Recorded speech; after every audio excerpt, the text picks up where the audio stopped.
Did you know that Pedro Pascal has played two different characters in Wonder Woman project? One is obviously in, the movie Wonder Woman 1984 where he plays Maxwell Lord, but he also appears in a pilot episode of a show that got cancelled, which was also a Wonder Woman show. So today we're going to see which Wonder Woman project is actually better and which one had the better Pedro role. I also have an extra movie for today. There are also female superheroes in, just to stick with that theme. So let's see which one of the three is the best. And spoiler warning for all three of these movies, and actually maybe for all Pedro Pascal projects, all the PPPs. I just say that always before I say something about a past episode. Maybe you should just watch all the episodes that I have so far, because this is episode 5 of watching every Pedro Pascal project on Letterboxd. And sorry if my room kind of looks like a mess, especially over here. Apparently, there was some sort of mold or something growing on my wall. So if I ever start to sound like this, you'll know why. We're gonna also do an episode about The Last of Us, of course. But that'll be in the future. But let's get started with Wonder Woman 1984. Wonder Woman 1984 is directed by Patty Jenkins, who also directed the first Wonder Woman movie that came out in 2017. But this one, however, released in 2020, which also kind of weirdly enough is some sort of theme for this episode as well. It stars Gal Gadot, Chris Pine, Kristen Wiig, and of course Pedro Pascal, if you can recognize him actually without any of his facial hair. In Wonder Woman 1, Diana fights in World War One. WW1, WW1, World War, Wonder Woman's all kind of the same. But anyway, she literally fights in the First World War, and she literally has to fight the god of war. And then in 1984, she has to fight some sort of businessman and a woman that wants to be a cat. But I still feel like this one was more of a threat than the other one was, than Ares. But yeah, a lot is wrong with this movie. Like, these kids that Diana saves, yeah, these should be dead. Look at this. She falls on top of these kids. How do they survive? The acting of Gal Gadot is not the greatest, as almost everybody in the world knows. Like this scene where she finds out which god has made the stone. What? But let's get kind of into the story. Pedro plays Maxwell Lord, the villain of this movie. He has played so many villains already, like I never realized Pedro had this villain era. Maxwell Lord is of course from the DC Comics and first appeared in 1987, so not even 1984. And in the new DCU, he is played by Sean Gunn, brother of James Gunn, who is head of DC Studios. But back to Pedro. I think this is the first time Pedro played a villain that was not a twist villain. We knew right from the start that Maxwell Lord was going to be the villain. And in the story or in the movie, Maxwell Lord wanted to obtain the magic stone or crystal, which allowed him to make wishes. And that came true. He wished to become the wishing stone. And by being it, he became the most powerful man in the world, granting people their wishes but taking their most precious things in return. Like, he actually became the monkey's paw. He was able to trick the president and now has broadcasted live all over the world with a special satellite. This touched people by, I don't know, radiation or whatever. I don't know, I'm not smart. And then the whole world was allowed to make wishes. But this took a big turn because if one person just wished for a nuclear bomb, then they had it. And then they also would give some of their life to Pedro or to Maxwell Lord, so kind of chaotic. But of course, Wonder Woman was there to defeat him. And you know how she did it? It was with this. Imagine there's no heaven. It's actually not that, but it really sounded similar when watching the movie. I was thinking, oh, she could have just sung Imagine. That would have worked. Well, it wouldn't work, but not in real life. While making this episode or writing it and watching all the projects, they added something new to Letterboxd for Pedro, and it was the Imagine singing from Gal Gadot.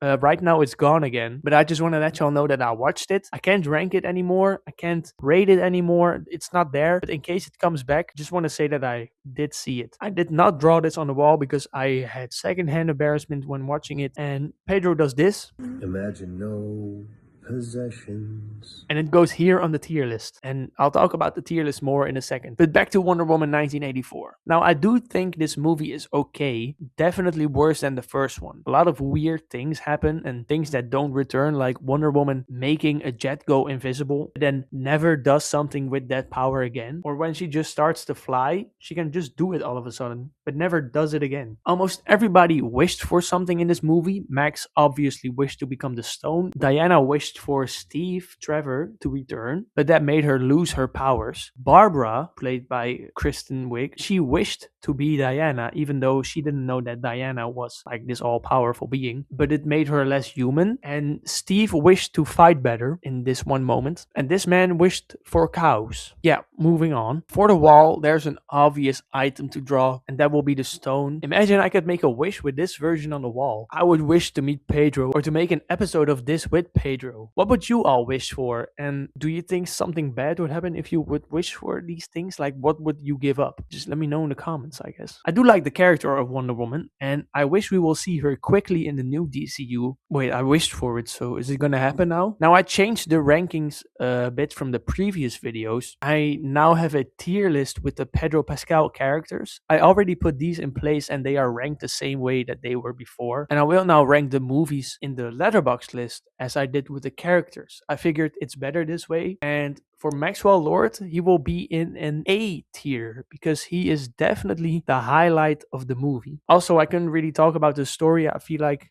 everything I said is kind of what happened. It's not that complicated of a story, this movie. So for the movie, I will give it 3 stars, and it will be ranked here on the 9th spot. And just so you know, Wonder Woman 1 or World War 1, I gave it 3.5 stars. Steve was my favorite character from the first movie, so I'm glad he did return in this movie as well. Now, later in this video, we will watch the Wonder Woman pilot episode from 2011. But first, we will look at We Can Be Heroes. We Can Be Heroes is a soft sequel or reboot or whatever to Shark Boy and Lava Girl from 2005. Both directed by Robert Rodriguez. Struggled a couple times saying that name. This one, however, came out in 2020. See, 2020 again. Also with the Imagine video, it's all 2020. And of course, it's very much focused on kids. That's the target audience. I had never seen the original Shark Boy and Lava Girl, so I did check it out before rewatching this one. And it's weird that I never saw it since I did grow up with watching Spy Kids, you know? I was afraid of the thumbs. However, Shark Boy and Lava Girl only appear for 10 minutes, I think, total. And Shark Boy doesn't even speak. It's focused a lot on these new kids that are going to be the superheroes. Also, look at the poster and how all these kids are just normal looking superheroes. And then this one kid looks like that with the long neck. They really did him dirty for that poster. I know he does a lot of this in the movie, but still. This movie is basically about how these kids have to save the world because their superhero parents failed to do so. And they have to learn to work together because their parents didn't either. So instead of teaching that to the parents, they teach the kids. And at the end, we learn that the whole Earth invasion was a setup so the kids would work together. But like some people must have really got hurt or died when the aliens came to Earth because how are these cars flipped and there's fire and stuff, I think. Wouldn't someone have died just for these kids to learn something? That's kind of weird. Also, these two kids are twins. One can rewind time and the other can fast forward. Look at her shirt. She can fast forward, right? So it's only logical that his shirt has the other icon. Right? Well, it's not. It's a ninja shirt. And then this kid, he is so fast that he became slow because he is in a time loop.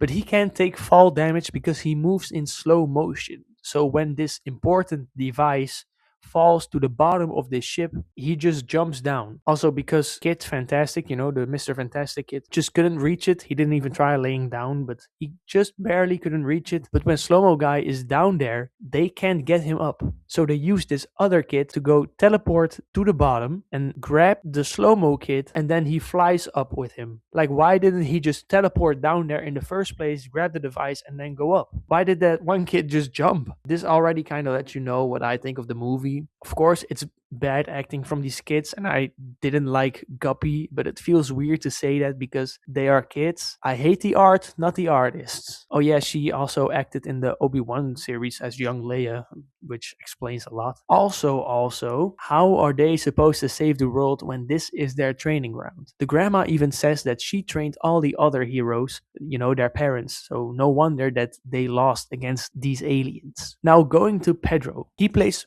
Marcus Moreno, the father of Missy Moreno. She, by the way, has no powers. Marcus can use the Force for his katanas. Also, he can fall in style. Yeah, he fell like that. He is the leader of the heroics. He doesn't do that much else because they are locked up for the rest of the movie, but at least Javi Pena and Steve Murphy reunited. But again, there wasn't a lot for Pedro to do. He did have enough screen time for a side character, but just no cool scenes other than Just hanging hanging around. around. For the wall, I will draw the logo for the team, the heroics or the company. I feel like that was the best, and also don't know what else there is really to draw from this movie. And I will place Marcus Moreno in the C tier. He's not too special of a character. I gave the movie 2 stars because it's obviously not meant for me. I'm not 4 years old, and that's why the movie will be ranked at the 13th place, just above window shopping. Now let's move on to the final project of the day, Wonder Woman 2011, which kind of sounds like the third movie in the trilogy for the Wonder Woman. It obviously came out in 2011 and is directed by Jeffrey Rayner. The show got cancelled, which is why there's only a pilot episode. It got cancelled because people said it sucked. And they were right. Basically, in this episode, there is a drug going around that is super dangerous. It killed, and believe it or not, it killed 6 people.